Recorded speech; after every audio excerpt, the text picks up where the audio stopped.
What is going on, everybody? Welcome to this new session, or series rather, I am calling 50 Lines or Less Friday. So I'm going to show you some cool codes that you can write in 50 lines or less, and I'm going to try to do one of these every Friday. We'll see how well I stick to that, but that is the plan. All right, today, very simple. In Python, we're going to make a rock, paper, scissors game, and I've got the code already written here. And let me just show you what this looks like. So it's 50 lines, so it doesn't do anything too fancy. It runs in the control prompt. So if I just call rock, paper, scissors, .py, and run it, you can see we're going to play. All right, so we're printing off to the screen. I can make some moves. It shows me the computer's move, my move, tells us the outcome, updates the score. It's the next round, so this was a tie. I'm going to throw rock again. So this time the CPU chose paper, I chose rock, and you see they got the win next round. And we do best of 3, so I'm just going to keep going. That's 1-to-1. If I type in something that isn't an option, it's just going to keep repeating. It's going to ask me to choose something that should fit there. So we'll do paper, another tie, paper, paper, rock.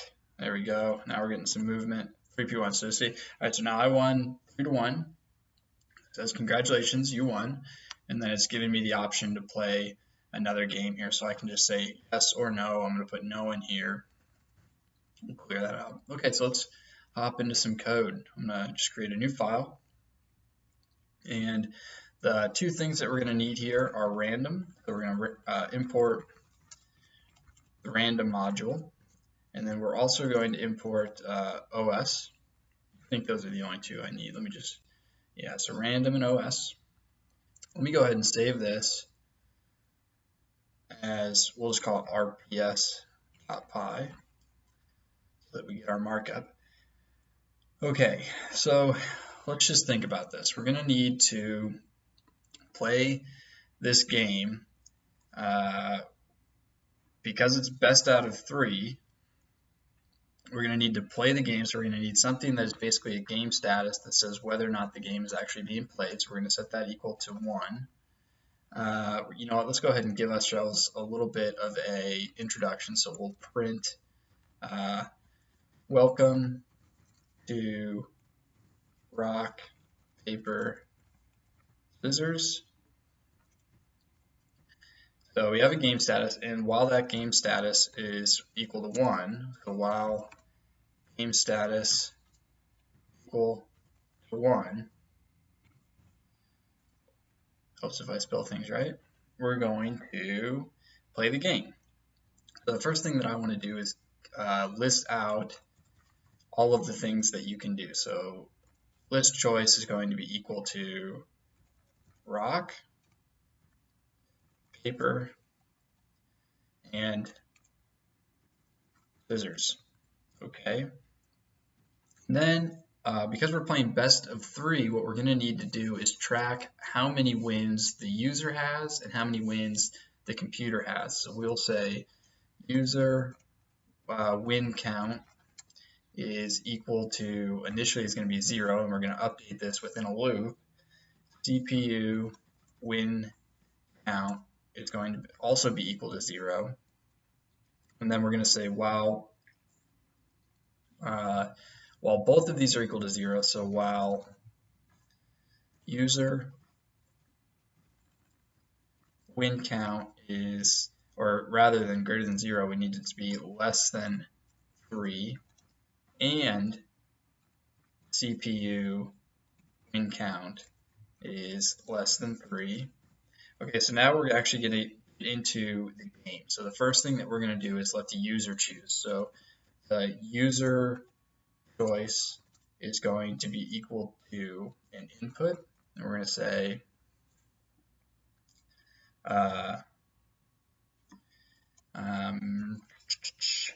we'll just say something simple, make your move, and then so that the user knows what to pick, we'll say rock, paper, scissors.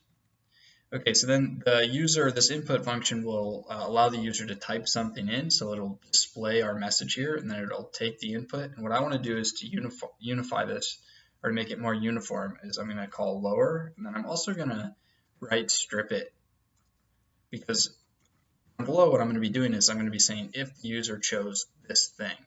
So if the user maybe spells rock with a capital R, and I'm only comparing it to lowercase r, which is what's in our choice list here, then it's not going to match up. So we're going to fix that with lower. If there's a space somewhere, we're going to pull that out with r strip. Okay. The other thing that we need to make sure is that the user's choice is actually inside of our choice list. So we're going to put another while loop here. So while the user choice is not in the choice list, we will just go ahead and give them this again. So we'll copy that, put that there, and instead of make your move, we'll say make a proper move, right? Okay, so that will run until the user actually makes a appropriate move. Okay, so then we'll hop out of that loop, and now we need to let the CPU choose. So we're still inside of this secondary loop here, this while loop, but we're no longer in this loop. Okay, so now the CPU choice is going to be equal to, we just want to basically pick a random choice out of the choice list. So we're going to say random choice, and that's going to be pulling from the choice list. All right, and then we're going to go ahead and print this too. So print CPU choice. Okay, now both users have their choices. So now we need to go through some conditionals to see who wins the round. So the first thing that we're going to do is just what I think is the easiest is check to see if there's a tie. So we'll say if user choice is equal to CPU choice, then print tie. Okay. Okay, so now let's see what some of our other options are. Well, the user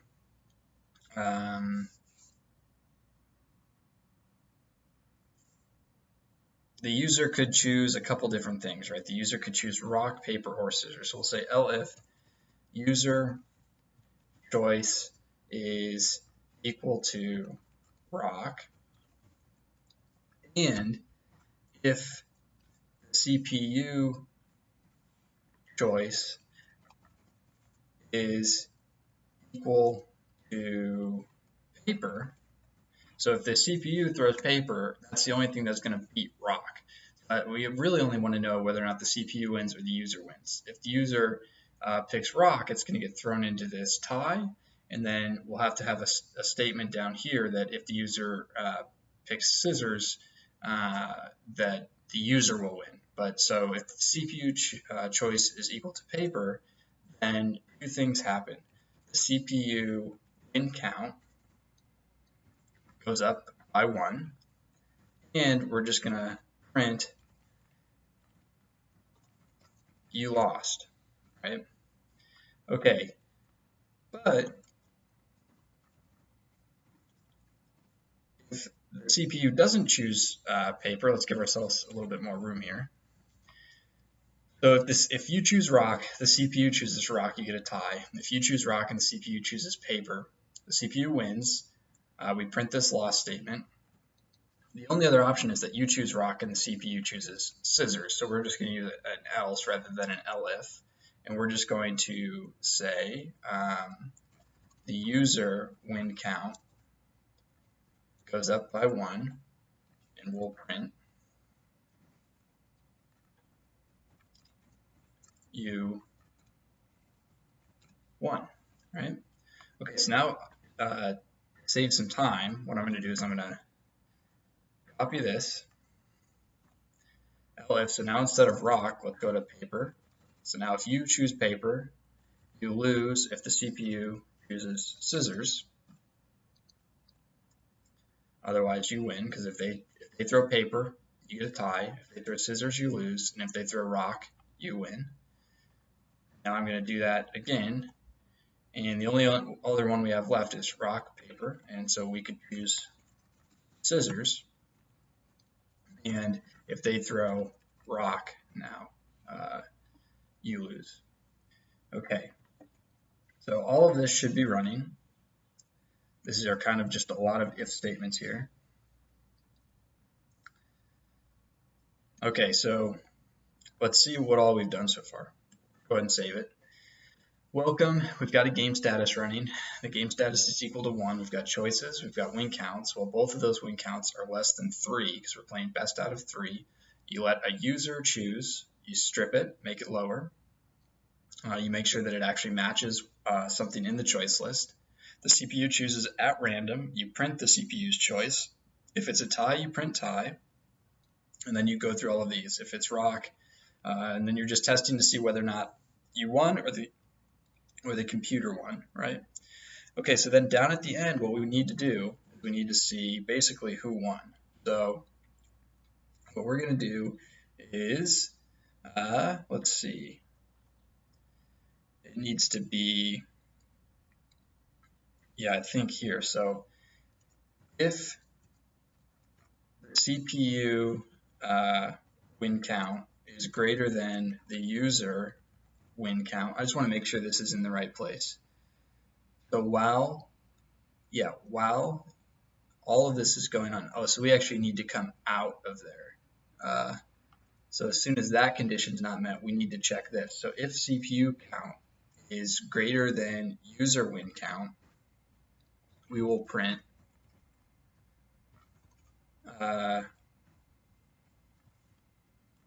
no, you lost, right?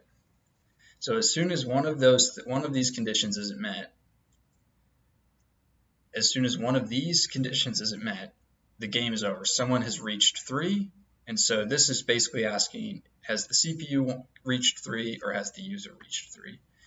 And if it's the CPU, then you lost. Otherwise, it's you and you won. So then we'll print you won the game. Right? Let's think about what else we could do, because we're only at 40 lines. Here what we could do is, before we hop out of the loop, we could go ahead and print the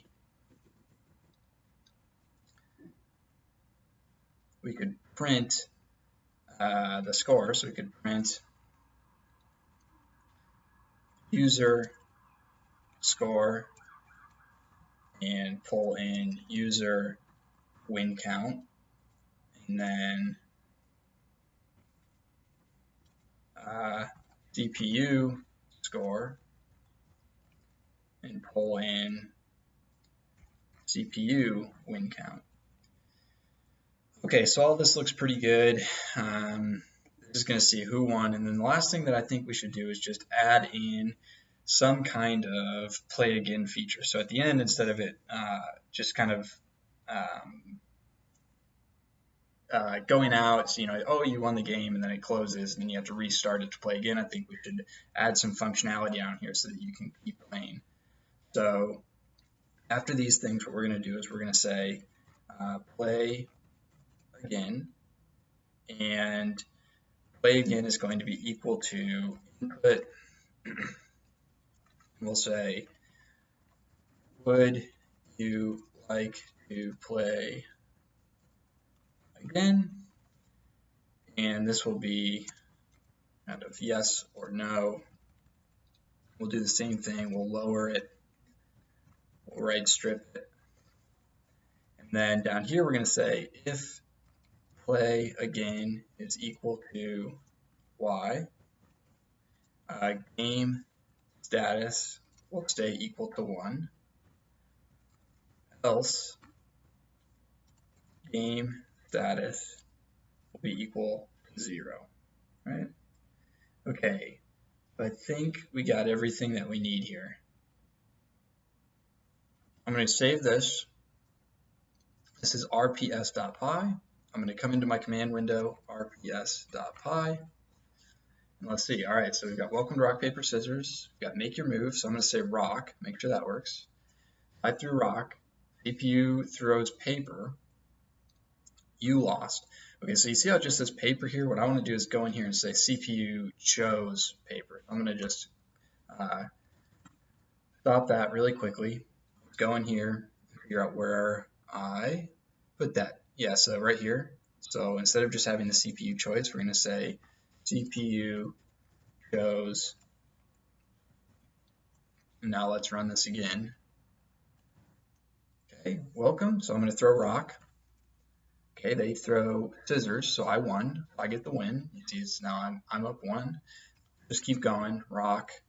Let's throw paper. Oh, I won. All right, so now let's test our win functionality. I'll say yes.